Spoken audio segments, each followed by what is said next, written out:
கர்த்தருடைய பரிசுத்த நாமத்துக்கு ஸ்தோத்திரம். இந்த நாள் தியானத்துக்கு ஆண்டவர் தந்த வசனம் சங்கீதங்கள் புஸ்தகம் 23ஆம் சங்கீதம் முதல் வசனம். 23ஆம் சங்கீதம் முதல் வசனம். கர்த்தர் என் மேய்ப்பராக இருக்கிறார், நான் தாழ்ச்சி அடையேன். கர்த்தர் என் மேய்ப்பராக இருக்கிறார், நான் தாழ்ச்சி அடையேன். கர்த்தருடைய பரிசுத்த நாமம் துதிக்கப்படுவதாக. கர்த்தர் நல்லவர், அவர் கிருபை என்றும் உள்ளது. இந்த நாள் தியானத்துக்கு ஆண்டவர் தந்த அந்த நல்ல வசனத்துக்காக ஆண்டவரை துதிக்கிறேன், சோதரிக்கிறேன். இங்கே இந்த சங்கீதக்காரன் சொல்லுகிறார், கர்த்தர் என் மேய்ப்பராக இருக்கிறார், நான் தாழ்ச்சி அடையேன். இப்போ இந்த நாட்களில் கூட கர்த்தர் நமக்கு மேய்ப்பராக இருக்கிறார் என்பது எல்லாரும் அறிந்தது.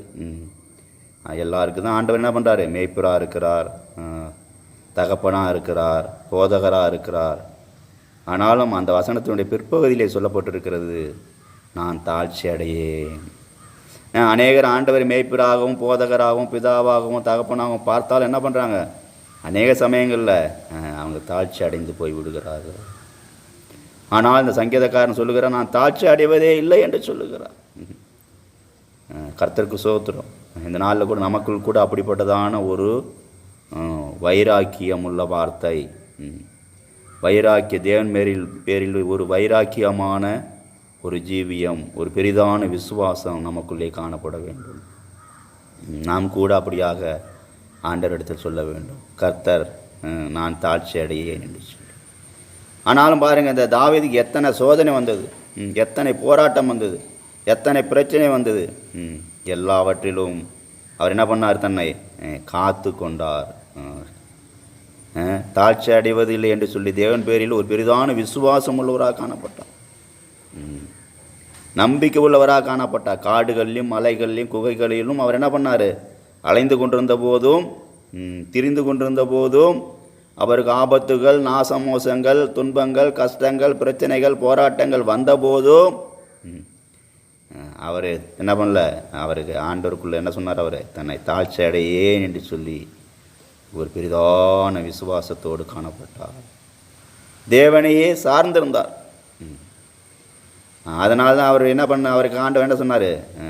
இவன் எனக்கு பிரியமானவன் என்று சொல்லி தாவீதை குறித்து ஆண்டவர் சாட்சி கொடுத்தார். அப்போ தாழ்ச்சி அடைதல் என்று சொல்லும்போது என்ன எதை காண்பிக்கிறது? தாழ்ச்சி என்று சொல்லும்போது அது தாழ்ந்த பாதாளத்தை காண்பிக்கிறது. தாழ்ந்த பாதாளம். நாம் உன்னதமான இடத்துக்கு போக முடியாத தேவன் நம்மை தெரிந்து கொண்டிருக்கிறார். ஆனாலும் அநேகர் என்ன பண்ணுறாங்க? அந்த தாழ்மை உள்ள இடங்களுக்கு என்ன பண்ணுறாங்க? தங்களுடைய வாழ்க்கையை விற்று போடுகிறார்கள். கடன்காரங்கிட்ட கடன் வாங்கினா அந்த கடன்காரன் என்ன பண்ணுறான்? எல்லாவற்றையும் அவன் கொடுத்து தீர்க்க வேண்டும். அப்போது அந்த கடன்காரன் விடுவான். அந்த கடன்காரன் வட்டி முதலாய் எல்லாம். அதுபோல் நம்ம கூட ஏன்னா அந்த பாவத்தின் வல்லமை நம்மை மேற்கொள்ளும் போது நம்ம என்ன பண்ணுறோம்? அது நமக்கு அந்த பாவத்திற்கு நாம் கடனாளியாக மாறிவிடுகிறோம். அந்த பாவத்தின் வல்லமை நம்ம என்ன பண்ணுறதில்லை, நம்ம விடுவதே இல்லை. கடன்காரன் அடிமைப்படுத்துவது போல அந்த பாவத்தின் வல்லமை நம்மை ஒவ்வொரு நாளும் மேற்கொண்டு நம்மை தம் பக்கமாக இழுத்து கொள்கிறது, தாழ்ந்த பாதாளத்திற்கு கொண்டு போகிறது. அப்போ அந்த நாட்கள் கூட நாம் கூட ஒரு தாழ்ச்சி அடையேன் என்கிற ஒரு விசுவாசத்தோடு நம்பிக்கையோடு நாம் தேவனோடு நடக்க வேண்டும், தேவனையே சார்ந்திருக்க வேண்டும். அப்போ தாழ்ச்சி அடையாமல் நாம் ஜீவிக்கணும். நாம் எப்படி காணப்படணும்? நமக்குள்ள என்ன காணப்படணும்? தாழ்மை காணப்படும். நமக்குள்ள ஒரு தாழ்மை இருக்கும்போது நம்ம அப்படி சொல்ல முடியும், நான் தாழ்ச்சி அடையேன். கர்த்தர் என் மேய்ப்பராக இருக்கிறார், நான் தாழ்ச்சி அடையேன் என்கிற வார்த்தை நமக்குள்ள உண்டாகும். தாவீதுக்குள் அப்படியாக ஒரு தாழ்மை உள்ளவராக காணப்பட்டார். அதனால தான் அவர் சொல்கிறார், நானோ சிறுமையும் எளிமையுமானவன், கர்த்தரோ என் மேல் நினைவாயிருக்கிறார் என்று சொல்லுகிறார். எவ்வளோ ஒரு அழகான வார்த்தையை அவர் சொல்லுகிறார் பாருங்கள். சிறுமையும் எளிமையுமானவர். அதனை கர்த்தர் அவர் மேல் நினைவாக இருந்தபடியால் அவர் என்ன சொல்கிறாரு? நான் தாழ்ச்சி அடையேன் என்று அதுபோல் எனக்கு பிரியமான சகோதரனே சகோதரி, அந்த நாள் நம் ஒவ்வொரு மேலும் கர்த்தர் நினைவுள்ளவராக இருக்கிறார், நினைவாகவே இருக்கிறார். நம்மை குறித்து தான் அவர் உள்ளத்தில் அதிகப்படியான பாரத்தோடு நம்மை குறித்து ஒரு அக்கறையோடு கரிசனையோடு நம்மை நேசிக்கிற தேவனாக நம்முடைய தேவன் இருக்கிறார். அவருடைய நேசம் அளவற்றது. கடல் அலை கூட ஒவ்வொரு சமயங்களில் என்ன பண்ண அலையடிப்பது ஒரு சில இடங்களில், ஒரு சில சமயங்களில் குறைந்து போகும். ஆனால் அவர் நம் மீது வைத்த அன்பு ஒருபோதும் குறைந்து போவதே இல்லை. காற்று வீசுவது குறைந்து போகிறது, வெயில் அடிப்பது குறைந்து போகிறது, ஆனால் அவருடைய அன்பு ஒருபோதும் குறைந்து போவதில்லை. இயற்கை சீற்றங்கள் மாற்றங்கள் வந்து வந்து போகும், ஆனால் அவருடைய அன்பு ஒருபோதிலும் மாறி போவதே இல்லை. அவர் மாறாத தேவனாக இருக்கிறார்.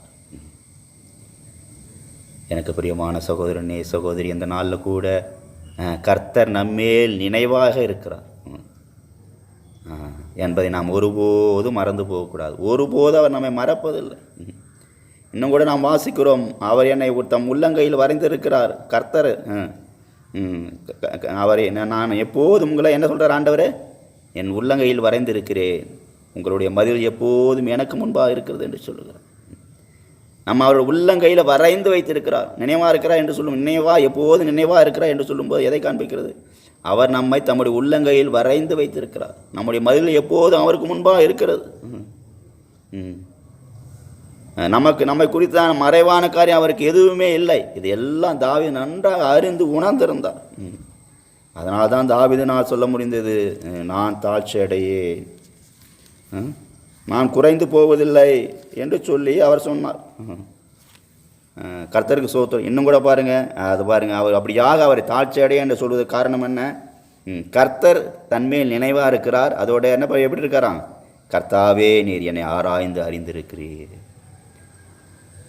ஆண்டவரே, என்னை பற்றி உமக்கு எல்லாம் தெரியும், என்னுடைய நிலவரங்கள் எல்லாம் தெரியும், என்னுடைய சுபாவங்கள் எல்லாம் தெரியும் என்று சொல்லி அவர் தன்னை முழுவதுமாக தாழ்த்தினார். நானோ ஒரு புழு, மனுஷனல்ல, மனுஷனால் நிந்திக்கப்பட்டும் அவமதிக்கப்பட்டும் இருக்கிறேன் என்று சொல்லி தன்னை தாழ்த்தினார். அவருக்குள்ள அப்படி ஒரு பெரிதான தாழ்மை காணப்பட்டபடியால் தான் அவரால் சொல்ல முடிந்தது, நான் தாழ்ச்சி அடையேன். நமக்குள் கூட அப்படியாக தேவனுக்கு முன்பாக நமக்குள்ள ஒரு பெரிதான தாழ்மை உள்ள ஜீவியம், கீழ்ப்படிதல் உள்ள ஜீவியம் காணப்படும் போது நாம் கூட சொல்லுவோம், நான் தாழ்ச்சி அடையேன். அவர் என் மேல் நினைவாக இருக்கிறார், அவர் என்னை ஆராய்ந்து அறிந்திருக்கிறார் என்று சொல்லி நாம் கூட சொல்ல முடியும். இந்த நாளில் கூட நாம் எப்படி காணப்படுகிறோம்? கர்த்தருக்குள் நாம் தாழ்ச்சி அடையேன் என்று சொல்லி கர்த்தரிடத்தில் நாம் ஒரு விசுவாசம் உள்ளவர்களாக ஜீவிக்கிறோமா? இந்த நாளில் கூட அதை நாம் ஆராய்ந்து பார்க்கலாம். இந்த நாளில் நாம் கூட சொல்ல வேண்டும், நான் தாழ்ச்சி அடையேன், கர்த்தர் என்னோடு கூட இருக்கிறார், நான் தாழ்ச்சி அடையேன், கர்த்தர் என் மேய்ப்பராக இருக்கிறார், நான் தாழ்ச்சி அடையேன் என்று சொல்லி நாம் கூட நம் வாயினால் அறிக்கை செய்ய வேண்டும். அப்படி சொல்லும்போது ஆண்டவர் என்ன பண்ணுவான்? நம்மை நிச்சயமாகவே நாம் தாழ்ந்து போகாத வண்ணம், அந்த தாழ்ந்த பாதாளத்திற்கு போகாத வண்ணம் நம்மை மீட்டு கொள்வார். நமக்குள் ஒரு தாழ்மை உள்ள ஜீவி உண்டாகும்படியாக செய்வார். நம்மை ஒவ்வொரு நாளும் ஆராய்ந்து அறிந்திருப்பார். நம்மை நடத்துகிற விதங்கள் எல்லாம் பாருங்கள், அது மிகுந்த நன்மையானதாக இருக்கும். அப்புறம் அடுத்தபடியாக தாழ்ச்சி அடையேன் என்று அந்த தாவீது சொல்வதற்கு காரணம் என்ன? அந்த சங்கீதக்காரன் தன்னை பாருங்கள், தேவனே என்னை ஆராய்ந்து அறிந்து கொள்ளும், என்னை சோதித்து என் சிந்தனைகளை அறிந்து கொள்ளும், தேவனே என்னை ஆராய்ந்து என் இருதயத்தை அறிந்து கொள்ளும் என்று சொல்லுகிறார். பாருங்கள், தாழ்ச்சி அடையேன் என்று சொன்னது காரணம் அவருக்குள்ள ஒரு தாழ்மை உள்ள ஜீவி இருந்தபடியால் தான் இப்படியெல்லாம் அவரால் அறிக்கை செய்ய முடிந்தது. என் இருதயத்தை அறிந்து கொள்ளும், என் சிந்தனையை அறிந்து கொள்ளும் என்று சொல்லி நமக்குள் கூட ஒரு தாழ்மை உள்ள ஜீவி இருக்கும்போது நாம் கூட இப்படியாக தேவனிடத்தில் சொல்லுவோம். இன்றைக்கி அநேக இந்த வசனத்தை படிக்கவே பயப்படுவாங்க. அப்போ ஆண்டவர் நம்ம என்னை ஆராய்ந்து என் இருதயத்தை அறிந்து கொள்ளும், நமக்கு சோதனை வந்து விடுமோ, என் சிந்தனையை அறிந்து கொள்ளும் என்று சொல்லும்போது, என்னை சோதித்து என் சிந்தனையை அறிந்து கொள்ளும் என்று சொல்லும்போது நமக்கு சோதனை வந்துவிடுமோ, பயங்கரமாக கஷ்டம் வந்து விடுமோ, பிரச்சனை வந்து விடுமோ, போராட்டம் வந்து விடுமோ என்று சொல்லி பயப்படுவார்கள். தேவனுக்கு முன்பாக நாம் அவருக்கு பிரியமாக அவருடைய கரத்தில் நாம் மறைந்திருக்கும் போது நாம் ஒருபோதும் பயப்பட வேண்டியதில்லை. நம்மை தேவன் ஒருபோதும் தேவையில்லாமல் சோதிப்பதே இல்லை. நமக்கு ஆண்டவர் என்ன வச்சுருக்காரு? சோதனை வந்தால் அந்த சோதனையோடு கூட தப்பித்து கொள்ளும் போக்கை உண்டாக்குகிற தேவன் நம்முடைய தேவன். இந்த நாளில் கூட நாம் எப்படி ஆண்டவருக்கு முன்பாக காணப்படுகிறோம்?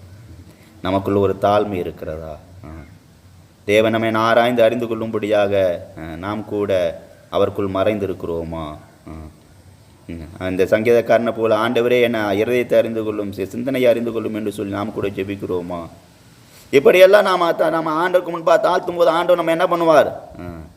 அவருக்கு பிரியமான பிள்ளையாக மாற்றுவார்.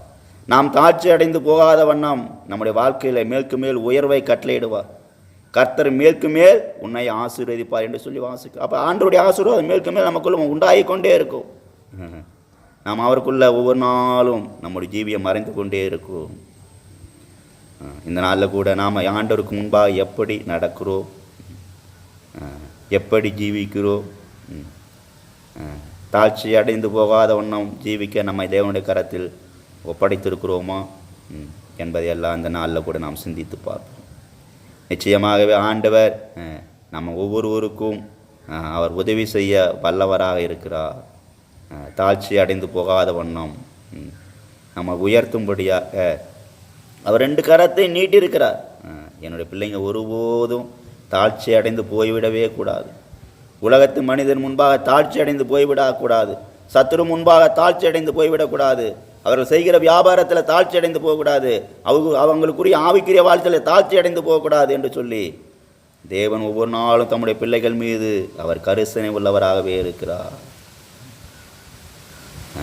இந்த நாளில் கூட நம்முடைய ஜீவியம் அவருக்கு பிரியமானதாக காணப்படத்தக்கதாக நாம் கூட தாழ்ச்சி அடையேன் என்று சொல்லி நாம் கூட ஆண்டவரிடத்தில் விசுவாசம் உள்ளவர்களாக அவரை நோக்கி பார்க்கும்போது நமக்குள் ஒரு நல்லதொரு தாழ்மையை கட்டளையிட்டு ஆண்டவர் நம்மை உயர்த்துவார். எனக்கு பிரியமான சகோதரனே சகோதரி, இந்த நாளில் கூட நமக்குள்ள ஒரு பெரிதான தாழ்மை உண்டாகட்டும். அவர் நம்மை ஆராய்ந்து அறிந்து கொள்ளக்கூடியதாக அந்த தாழ்மை நமக்குள் காணப்பட்டும். நம்முடைய இருதயத்தின் சிந்தனையை அறிந்து கொள்ளத்தக்கதாக நமக்குள் அந்த தாழ்மை உண்டாயிருக்கட்டும். இந்த நாளில் கூட நமக்குள்ள அப்படிப்பட்டதாக சுபாவம் காணப்படும் போது, நாம் தேவனுக்குள்ளே மறைந்திருக்கும் போது நிச்சயமாகவே தேவன் நாம் தாழ்ச்சியடைந்து ஒருபோதும் அனுமதிப்பதே இல்லை. அவர் நமக்கு நல்ல மேய்ப்பராக இருந்து ஒவ்வொரு நாள் நம்மை நடத்தி கொண்டே இருப்பார், நம்மை மேன்மைப்படுத்தி கொண்டே இருப்பார், நம்மை சரியான பாதையில் நடத்துவார். அவரே நமக்கு வழியும் சத்தியமும் ஜீவனமாக இருப்பார். இந்த நாளில் கூட நாம் கூட தாழ்ச்சி அடைந்து போகாத வண்ணம் ஜீவிக்க நம்ம முழுவதுமாக தேவனுடைய கரத்தில் தாழ்த்தி ஒப்பு கொடுப்போம். அப்போது கர்த்தர் நம்மோடு கூட வந்து நம்மை ஆசீர்வதிப்பார். கர்த்தர் தாமே இந்த வசனங்களாக இந்த நாளில் கூட நம்ம ஒவ்வொருவரும் ஆசீர்வதிப்பாராக. ஜெபிக்கலாம். கிருபையும் சிநேகம் நிறைந்த எங்கள் நல்ல தெய்வமே, நன்றியோடு துதிக்கிறோம், சோதரிக்கிறோம். இந்த நாளில் கூட நீர் எங்களை தந்த நல்ல வசனத்துக்காக நன்றி செலுத்துகிறோம். கர்த்தர் என் மேய்ப்பராக இருக்கிறார், நான் தாழ்ச்சி அடையேன் என்ற வசனத்தின் மூலமாக இந்த நாளில் கூட நீர் எங்களோடு இடைப்பட்டீரப்பா. இந்த நாளில் கூட ஆண்டவரே, நாங்கள் கூட உம்மிடத்தில் விசுவாசம் உள்ளவர்களாக நான் தாழ்ச்சி அடையேன் என்று சொல்லி உம்மை நோக்கி பார்க்க எங்களுக்கு உதவி செய்யுங்கப்பா. அப்போ அப்படியாக ஆண்டவரே சோதனை நாங்கள் சொல்லும்போது நீர் எங்கள் மீது நினைவாக இருக்கிறீர். ஆண்டவரே சோத்திரம், அதற்காக நன்றி செலுத்துகிறோம். ஆண்டவரே சோத்திரம், நான் எங்களுக்குள் உள்ள அந்த தாழ்மை ஜீவித்தை காத்துக்கொள்ள ஆண்டவரே நீர் எங்களை ஆராய்ந்து அறிந்து கொள்ள, எங்கள் இருதயத்தையும் சிந்தனையும் ஆண்டவரே அறிந்து கொள்ள எங்களை கூட இந்த நாளில் கூட தாழ்த்துகிறோம் அப்பா. தாழ்மை உள்ளவர்களாக ஜீவிக்க கிருபைதாங்க. இந்த வசனத்தை கேட்குற ஒவ்வொரு முறை பிள்ளைகளையும் ஆசீர்வதிங்க. நீங்கள் மேய்ப்பராக இருந்து உங்களுடைய பிள்ளைகள் தாழ்ந்து போகாத வண்ணம் மேற்கு மேலும் உடைய ஆசீர்வாதத்தை பெற்றுக்கொள்ள உதவி செய்யும்படியாக ஜெபிக்க. இந்த வார்த்தை கேட்குற ஒவ்வொரு முறை பிள்ளைகளையும் நன்மையினாலும் ஆசீர்வாதத்தினாலும் உயர்வினாலும் நிறைக்கும்படியாக ஜெபிக்க. துதிக்கிறோம், சோதரிக்கிறோம், கனமகிமை செலுத்துகிறோம். இயேசு நாமத்தில் பிதாவே, ஆமென். அல்லேலூயா.